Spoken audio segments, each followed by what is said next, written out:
करीब 24 घंटे से एक परिवार पोस्टमार्टम हाउस के एकदम बाहर खड़ा हुआ था। इंतज़ार कर रहा था कि कब पोस्टमार्टम हो, कब उनके परिवार के एक व्यक्ति की जो मौत हो चुकी है उसकी बॉडी उनको मिल जाए। उसके बाद जाएंगे, अंतिम संस्कार कर देंगे। इंतज़ार कर रहे थे, बार बार जाते थे, डॉक्टर से पूछते थे साहब कितना समय और लगेगा। डॉक्टरों की टीम थी, वह पोस्टमार्टम कर चुकी थी। पोस्टमार्टम करने के बाद एक डॉक्टर दूसरे डॉक्टर से बोला कि सर मुझे लगता है कि अभी शरीर के अंदर कई गोलियां फंसी हो सकती हैं, इसलिए हमें फिर से देखना चाहिए और देखने के बाद जब पूरा इत्मीनान हो जाए तब जाकर इस बॉडी को परिवार को सौंप देना चाहिए। डॉक्टर कहते हैं कि अगर आपको यकीन नहीं होता तो एक बार फिर से पोस्टमार्टम कर लेते हैं।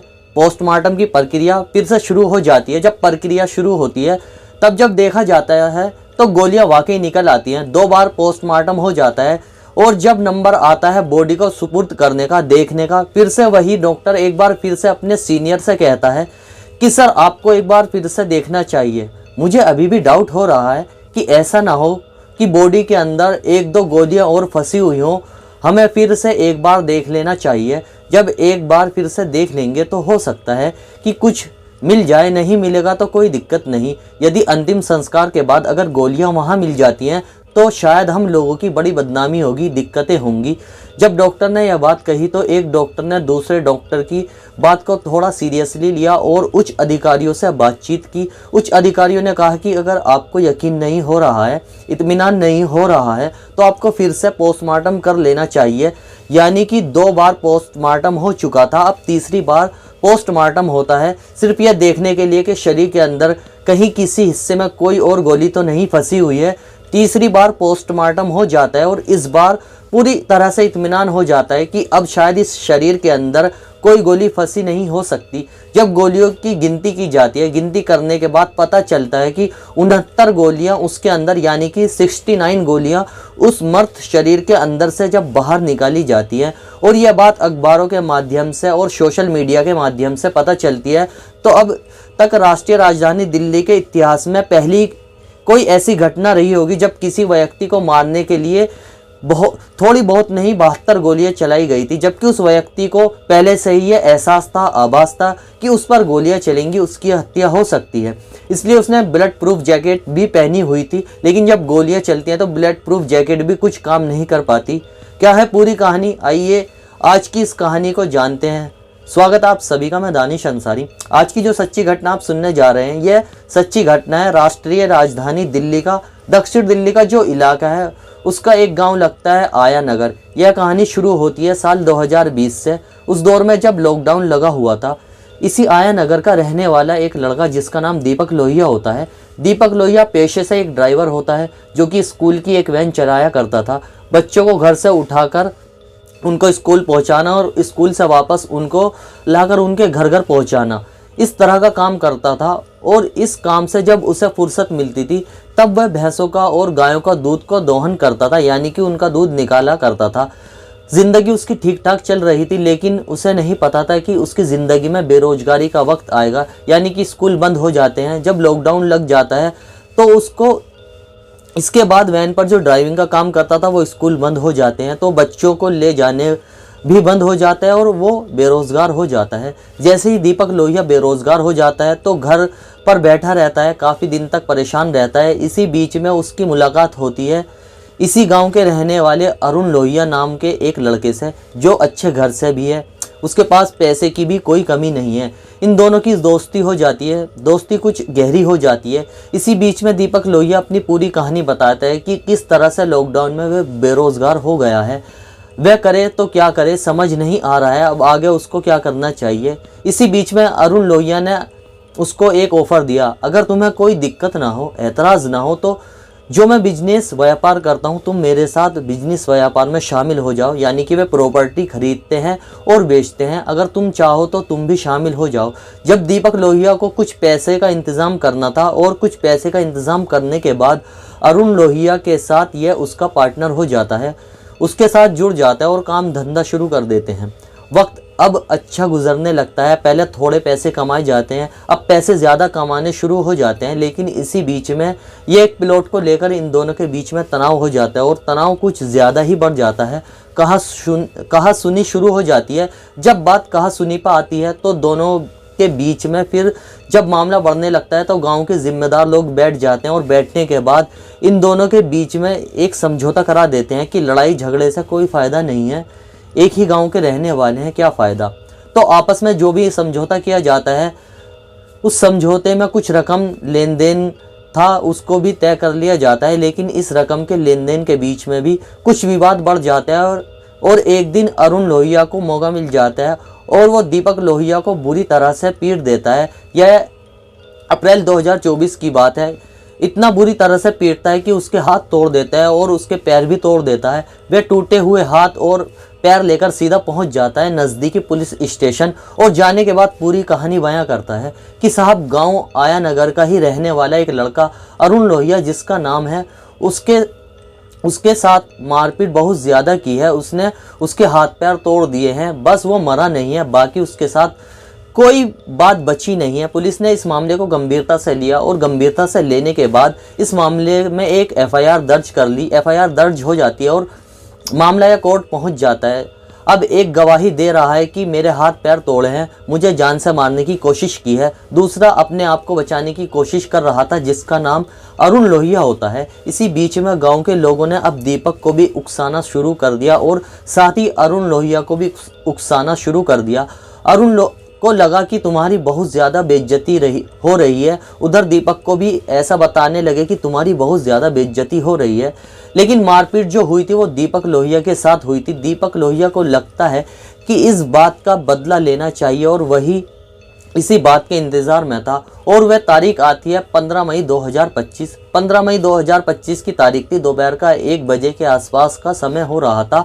अरुण लोहिया अपने पिता रामवीर लोहिया के साथ साकेत कोर्ट में तारीख पर गए थे और तारीख पर जाने के बाद जब वापस लौट रहे थे अपने गांव की तरफ, आया नगर की तरफ, तो रास्ते में एक मेहरौली गुरुग्राम रोड पर सीडीआर चौक पड़ता है जो कि छतरपुर शायद पास में ही एक रेलवे स्टेशन भी है। वहां पर आने के बाद जैसे ही वहां पर जाते हैं वहां चौराहे पर बहुत ज़्यादा जाम लगा हुआ था। जाम कुछ इस कदर लगा हुआ था जो उनकी एक्सयूवी कार होती है ना वो आगे बढ़ पा रही थी ना वो पीछे हट पा रही थी और स्थिति कुछ ज़्यादा भयानक हो जाती है। लगभग आधे घंटे तक ऐसे ही जाम की स्थिति में यह अरुण लोहिया और उनके पिता रामवीर लोहिया जाम में फंसे रहते हैं। उनकी एक्सयूवी कार फंसी रहती है।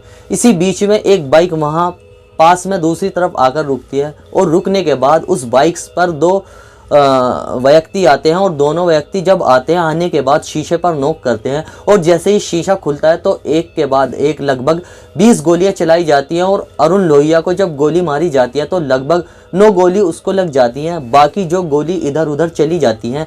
हालांकि जो उसके पिताजी थे रामवीर लोहिया वो किसी वजह से बच जाते हैं और यह मामला बहुत ज़्यादा हाईलाइट हो जाता है कि दिन दहाड़े इस तरह से गोलियां चलाई गई हैं और एक कारोबारी जो कि स्क्रैप का भी काम करता है, जो कि प्रॉपर्टी खरीदने बेचने का भी काम करता है, उसकी हत्या कर दी गई है। और पुलिस ने इस मामले को गंभीरता से लिया और पुलिस ने जब इस मामले को गंभीरता से लेने के बाद जांच पड़ताल करना शुरू किया है तो 5 जून 2025 को आखिरकार पुलिस ने इस घटनाक्रम का खुलासा कर दिया और खुलासा करने के बाद पता चलता है कि दीपक लोहिया ने अपनी बेइज्जती का बदला लेने के लिए अपने दोस्त योगेश का सहारा लिया था।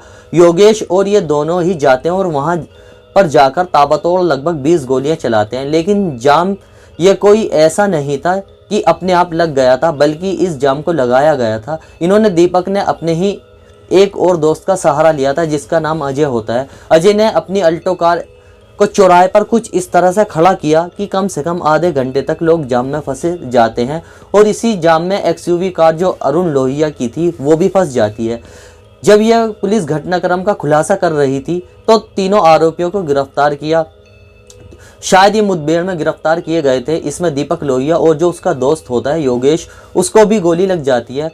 पुलिस गिरफ्तार करती है 5 जून 2025 को और जेल भेज देती है। अब यहाँ पर ऐसा मामला लग रहा था कि अब ये कहानी यहाँ ख़त्म नहीं हुई थी, थमी नहीं है, बल्कि कहानी बहुत बड़ा और विकराल रूप धारण कर लेगी। और इस बात का सबसे ज़्यादा जो एहसास हो चुका था वो दीपक लोहिया के जो पिता होते हैं रतन लोहिया, उनको इस बात का ज़्यादा एहसास हो जाता है कि दीपक भले ही जेल में चला गया है, हालांकि इस बीच में मौका पाते ही इन्होंने अपने बेटे दीपक लोहिया को अपनी संपत्ति से बेदखल कर दिया था कि हमारा इस लड़के से कोई लेना देना नहीं है, यह हमारे कहने में नहीं है, हमारी कोई बातचीत नहीं मानता है। और साथ ही जो इनका छोटा वाला बेटा होता है, छोटे बेटे को वो विदेश भेज देते हैं कि बेटा तुम बाहर खाने कमाने के लिए चले जाओ, क्योंकि अब यहाँ पर जो अदावत है गांव के अंदर, जो दुश्मनी है वो बहुत ज़्यादा बड़ी हो गई है। इस दुश्मनी को आसानी से ख़त्म नहीं किया जा सकता। इसी बीच में रतन लोहिया एक फ़ौजी के पास जाते हैं और फ़ौजी से जाकर कहते हैं कि साहब, हमारे गांव में बहुत बड़ी दुश्मनी हो गई है,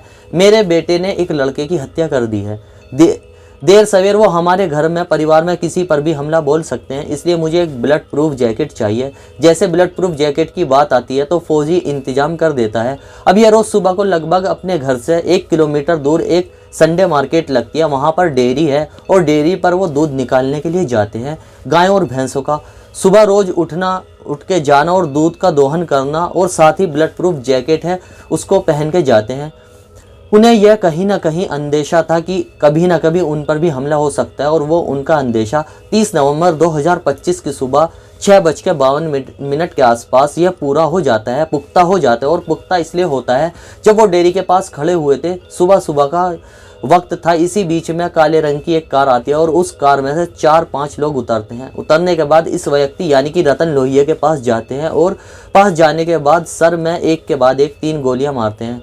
यह उनको बिल्कुल पूरी तरह से जानकारी थी। उनको मालूम था कि इस व्यक्ति ने ब्लड प्रूफ जैकेट पहनी हुई है और शायद इसलिए बचने की यह कोशिश करेगा, लेकिन उन्होंने सबसे पहले उसके सर को निशाना बनाया। अब वो यहाँ पर रुकते नहीं हैं, थमते नहीं हैं। अब यहाँ पे लगभग 4 या 5 मिनट के आसपास लगातार गोलियां चला रहे थे। उनके पास जो आधुनिक हथियार होते हैं, जैसे जिगाना पिस्टल होती है, बैरूटा पिस्टल होती है, इस तरह की पिस्टल से 4 मिनट में उन्होंने लगभग 72 राउंड गोलियां चलाई उस व्यक्ति पर, जिसकी उम्र लगभग 57 साल के आसपास थी। लगातार गोलियां चल रही थी। आसपास के लोगों में दहशत का माहौल हो जाता है। तभी किसी व्यक्ति ने पुलिस को फ़ोन किया 112 नंबर पर। पुलिस इससे पहले कि मौके पर आती, तब तक वो गोली चलाने वाले बदमाश थे, वो मौका पाते ही वहाँ से भाग जाते हैं। इसी बीच में उस बुजुर्ग आदमी को वहाँ से लेकर हॉस्पिटल जाते हैं।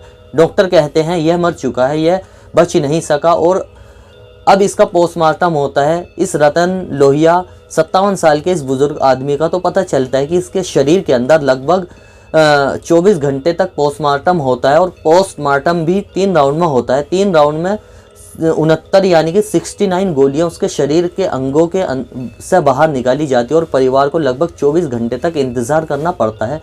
जो रतन लोहिया को गोली मारी जाती है 72, लेकिन उसके बेटे दीपक ने जो गोली मारी थी अपने दोस्त अरुण को, जिसके साथ वो व्यापार कर रहा था, उसको 20 गोली मारी थी। 20 में से उसको 9 गोली लग जाती हैं। शायद अभी पुलिस ने इस घटनाक्रम का खुलासा नहीं किया है, लेकिन जब इस घटनाक्रम का खुलासा होगा तो कहीं ना कहीं पुरानी अदावत, पुरानी रंजिश ही निकलकर सामने आएगी। इसमें ऐसा भी लग रहा है जैसे क्या जो विदेशी शूटर होते हैं, जो विदेशी लोग इस तरह का काम करते हैं, उनका सहारा लिया गया है। अब कौन है इसके पीछे, कौन नहीं है, यह पुलिस की जांच के बाद ही स्पष्ट हो सकेगा। लेकिन यह बाप को जो मारा गया, वो बेटे ने जिस तरह से उसकी हत्या की थी अरुण की, उसी को के मामले से जोड़कर देखा जा रहा है। परिवार के लोगों में दहशत का माहौल है। एक ही नहीं बल्कि दोनों परिवार के लोग दहशत में, और आगे हो सकता है कि ये लड़ाई और भी जारी रहे। ना जाने कितने लोगों का खून पिया जाएगा, कितने लोग मारे जा सकते हैं। इसमें पुलिस को ठोस कदम उठाने की ज़रूरत है, ताकि भविष्य में इस तरह की कोई और घटना ना हो सके। लेकिन पुलिस भी क्या करेगी, जब किसी ने अगर दुश्मनी की ठान ली है तो शायद कोई और भी निशाना हो सकता है। जिस तरह से रतन लोहिया को यह एहसास हो चुका था कि उनके बेटे ने जिस तरह से हत्या की है, तो कहीं ना कहीं परिवार पर यह आफत आ सकती है। इसलिए काश उसने कि अगर बर्दाश्त कर लिया होता, दीपक ने या फिर अरुण ने ही बर्दाश्त कर लिया होता कि इस तरह की जो लड़ाई झगड़े हैं उसको ना बढ़ाया जाए आगे के लिए। लोहिया है, इसमें जो अरुण लोहिया है उसकी शादी हो चुकी थी, उसके 2 बच्चे हैं। उन बच्चों की परवरिश, बहुत सारी जिम्मेदारी, बहुत सारी बातें हैं जो हमेशा इन परिवार के लोग शायद कभी भी इस झगड़े को भुला नहीं पाएंगे, शायद इस युद्ध का कभी खात्मा नहीं कर पाएंगे। दोस्तों, इस घटनाक्रम को सुनाने का मकसद किसी को परेशान करना नहीं है, किसी का दिल दुखाना नहीं है, बल्कि समाज में हो रही घटनाओं से आपको सावधान करना है, आपको जागरूक करना है। आप जहाँ रहें सुरक्षित रहें, खुश रहें। जय हिंद दोस्तों।